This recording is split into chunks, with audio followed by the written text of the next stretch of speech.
అది కాదు లక్ష్మి. అంటే తులసి కోసం నన్ను ఇంట్లోంచి తరిమేస్తారా? నువ్వు ఇంకేం మాట్లాడకుండా నడువురా బయటికి. నీలాంటి దుర్మార్గుడు నా కడుపున ఎలా పుట్టాడో అర్థం కావట్లేదు. అమ్మా పోరా, అమ్మా పదరా. అమ్మా అమ్మా లక్ష్మి లక్ష్మి అత్తయ్య, నా మాట- అవురా? లక్ష్మి నా మాట విను. అన్నయ్య ఎక్కడికి వెళ్ళక్కర్లేదు. తులసి, అటు భార్యని ఇటు చెల్లిని కష్టాలు పాలు చేస్తున్నా వీడెందుకమ్మా ఇంకా ఇంట్లో ఉండాలి? జరిగిన దాంట్లో అన్నయ్య తప్పేం లేదమ్మా. అక్కడ అత్తారింట్లో వాళ్ళ సూటిపోటి మాటలు భరిస్తూ కూడా దానికి కారణమైన అన్నయ్యను క్షమించి వెనకేసుకొచ్చేంత మంచి మనసు నీకుందేమో తులసి. కాని కొడుకు చేసిన తప్పుకి కోడలు శిక్ష అనుభవిస్తుంటే చూస్తూ ఊరుకునేంత గొప్ప తల్లిని కాదమ్మా నేను. వీడింకా అమ్మా, అమ్మా. ఇంట్లో ఉంటే నేనేం చేస్తానో నాకు తెలీదు. పోరా. అమ్మా, అన్నయ్య అమాయకుడు. ఏమంటున్నావమ్మా? అవునన్నా, ఇది ఆ బసవరాజు గారి కుట్ర. ఆయన వెనుకుండి ఇదంతా నడిపిస్తున్నారు నాన్న. తులసి నీకేం తెలీదు, నువ్వు అసలు మాట్లాడకు. నాకంతా తెలుసు. అమ్మా తులసి, నీకు మీ అన్నయ్య మీద ప్రేమ ఉండొచ్చు, కానీ ఆ బసవరాజుకు మనకు పడదు కదా అని ఏ తప్పు జరిగినా అతనే చేశాడనుకోవడం పొరపాటమ్మా. నేను చెప్పేది నిజం నాన్న. కూతుర్ని అవమానించి పంపేయమని వీడికి ఆయన ఎందుకు చెప్తాడు తులసి? ఎందుకంటే అన్నయ్యకి వదినంటే చచ్చేంత ప్రేమ ఉంది కాబట్టి, వదినంటే చావడానికి కూడా సిద్ధపడతాడు కాబట్టి. భార్య మీద అంత ప్రేమ ఉన్నవాడైతే మరి భార్య ఇంటికి వచ్చినప్పుడు సంతోషంగా లోపలికి ఆహ్వానించాలి గాని మరి అవమానించి బయటికి ఎందుకంటేశాడమ్మా? ఇలా మనం అనుకోవాలనే నాన్న బసవరాజు అలా స్కెచ్ వేశాడు.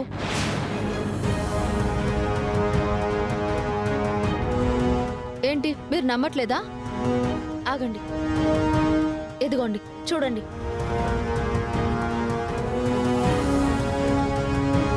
వాడు తిన్నింట్లోకి రానియకుండా వాడికి ఏ మందు వేయాలో ఆ మందు వేశాను నేను.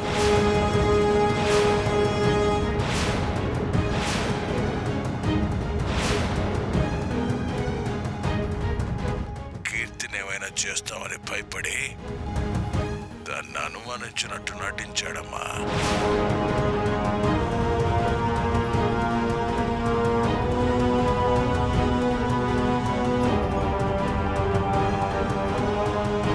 అన్నయ్య వదినని తన ప్రాణం కన్నా ఎక్కువగా ప్రేమిస్తున్నాడని తెలుసుకున్నాడు కాబట్టి వదిన ఇంట్లో అడుగు పెడితే అన్నయ్యకు బదులు వదినని చంపేస్తానని బెదిరించాడు.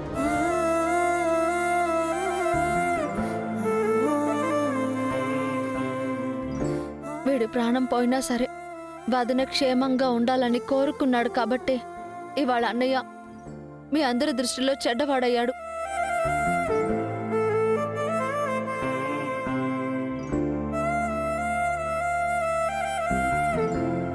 ఇన్ని నిందలు మోస్తూ కూడా వదినంటే గుండెల నిండా ప్రేమ ఉంది కాబట్టే అన్నీ మౌనంగా భరించాడు.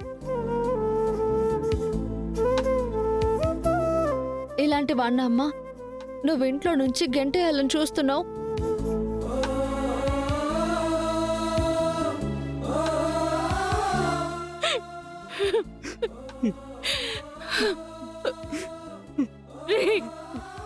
నన్ను క్షమించరా. అమ్మా నీ నాన్న రాని మాటలన్నాను.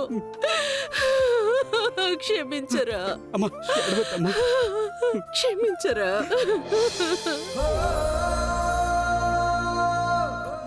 ఏమండి? అయ్యో పాపం. రే హరీష్, మరి ఇంత జరిగితే మాతో ఒక్క మాట అయినా చెప్పాలి కదరా. అదంతా బయట పెడితే ఆ బసవరాజు ఇంకేమైనా హాని తల పెడతాడని ఎవరికి ఏమీ చెప్పకుండా నాలో నేనే కుమిలిపోయాను నాన్న. పైగా కీర్తి ప్రెగ్నెంట్. ఏది జరిగినా ఇద్దరికి ప్రమాదమే. అందుకే అమ్మా తనని అనరాని మాటలు అన్నాను. మనసు చంపుకొని అయ్యో ఆ రోజు కీర్తిని చాలా ఇబ్బంది పెట్టాను.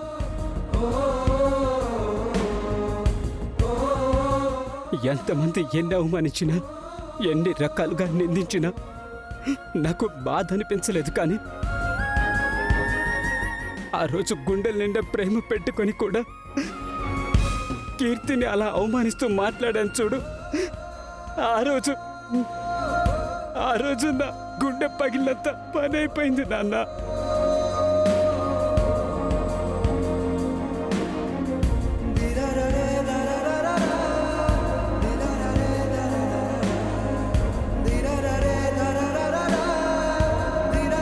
నిన్ను చూస్తుంటే గర్వంగా ఉందిరా నాకు.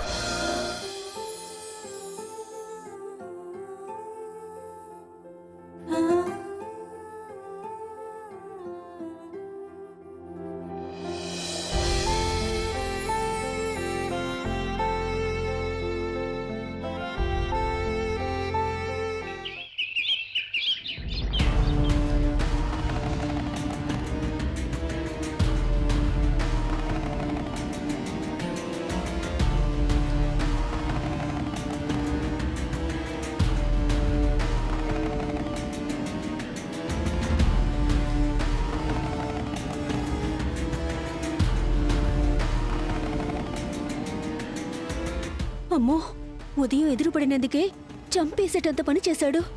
వెళ్ళకూడదు.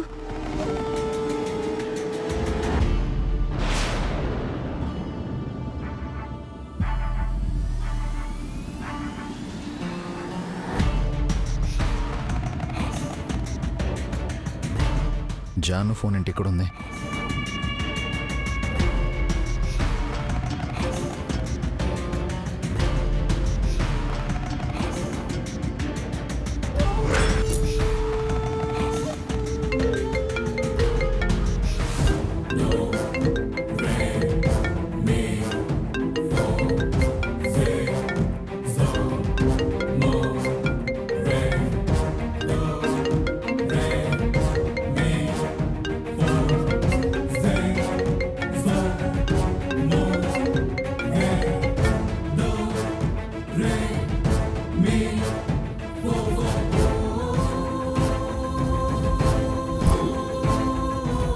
నా ఫోన్ ఇక్కడికి ఎలా వచ్చింది?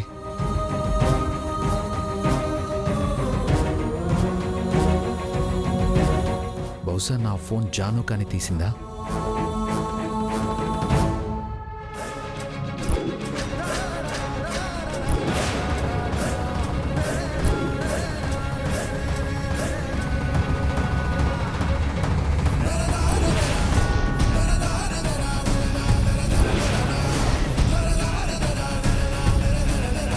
ఓ షట్ డామ్!